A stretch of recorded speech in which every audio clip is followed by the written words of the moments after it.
নীলফামারী ডোমারে সরকারি সেবা প্রাপ্তিতে অনগ্রসরদের অধিকতর অন্তর্ভুক্তি শীর্ষক দিনব্যাপী কর্মশালা সুষ্ঠুভাবে সম্পন্ন হয়েছে। আনিসুর রহমান মানিকের ভিডিও চিত্রের ডেস্ক রিপোর্ট।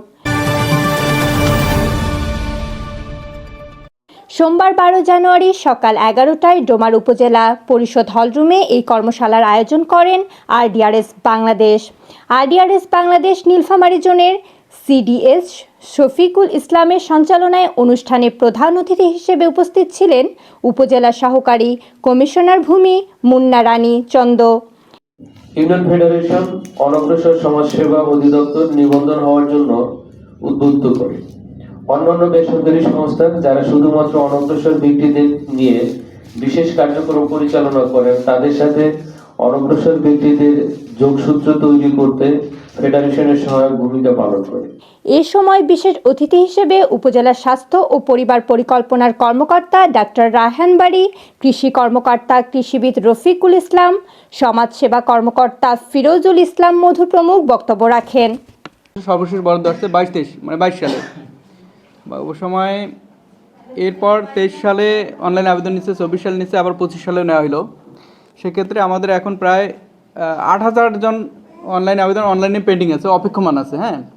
এখন পরবর্তী বরাদ্দ না আসা পর্যন্ত এটার আপাতত নিষ্পত্তি করার সুযোগ নেই। এখন মোটামুটি 8,000টা আবেদন বয়স্ক এবং বিধবার বিভিন্ন ইউনিয়নের অপেক্ষমান তালিকায় আছে।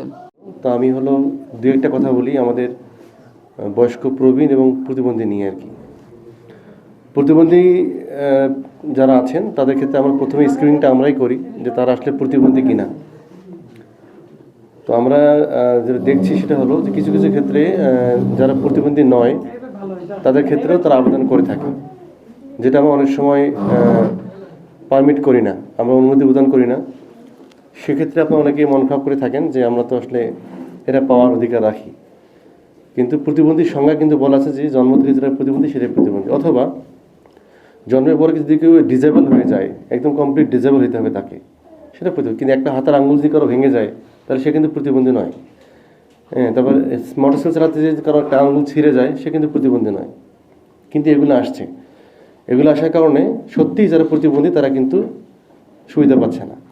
কর্মশালা বিষয়ে অনুষ্ঠানে মূল প্রবন্ধ উপস্থাপন করেন টেকনিক্যাল অফিসার হুমায়ুন কবির। এছাড়া উক্ত অনুষ্ঠানে আরডিআরএস বাংলাদেশের technical officer Zahida Mustari, CM মৌসুমী আফরিন, জোড়াবাড়ি ইউনিয়ন ফেডারেশনের সভাপতি আসাদুজ্জামান আসাদ সহ ফেডারেশনে অন্তর্ভুক্ত বিভিন্ন ইউনিয়নের সভাপতি, সম্পাদক এবং সুবিধা বঞ্চিত পিছিয়ে পড়া অনগ্রসর জনগোষ্ঠীর সদস্যগণ উপস্থিত ছিলেন। আমাদের ভুট্টা এবং আলুতে যে পরিমাণ সার ব্যবহার করার কথা, কৃষকরা কিন্তু যেটা প্র্যাকটিস করে সেটা আমাদের ম্যানুয়ালে যেটা আছে সেটা হচ্ছে অনেক বেশি পরিমাণ ব্যবহার করে। আর আরেকটা হলো, ধরেন একজন মানুষ তার জানুয়ারি মাসে কিছু সার লাগবে, ডিসেম্বরে কিছু সার লাগবে, সে একসাথে 2 মাসেরই সার কিনবে। এটাও একটা কারণ আর কি। তো সব মিলে ওই সময় একটা পরিস্থিতি তৈরি হয়েছিল। এইটা আর জানুয়ারি মাসে হবে না, আমি আপনাদের আশ্বস্ত করছি। কোর কম্প্রিহেনসিভ প্রোগ্রামের লক্ষ্য এবং উদ্দেশ্যের মধ্যে একটি প্রধান লক্ষ্যই হচ্ছে যারা পিছিয়ে পড়েছেন তাদেরকে আমাদের এই ছাতার আওতায় নিয়ে আসা এবং সুবিধাগুলো পাইয়ে দেওয়ার ক্ষেত্রে একটা মাইলফলক হিসেবে কাজ করা। এই উদ্দেশ্যটাকে সামনে রেখেই আমাদের আজকের এই কর্মশালার আয়োজন করা। দরিদ্র জনগোষ্ঠীর দারিদ্রতা বিমোচনে সরকারি সুবিধা সহ কর্মকর্তাদের সহযোগিতা কামনা করেন আরডিআরএস বাংলাদেশের সদস্যরা। প্রতিবেদন আনিসুর রহমান মানিক, শালকি নিউজ 24।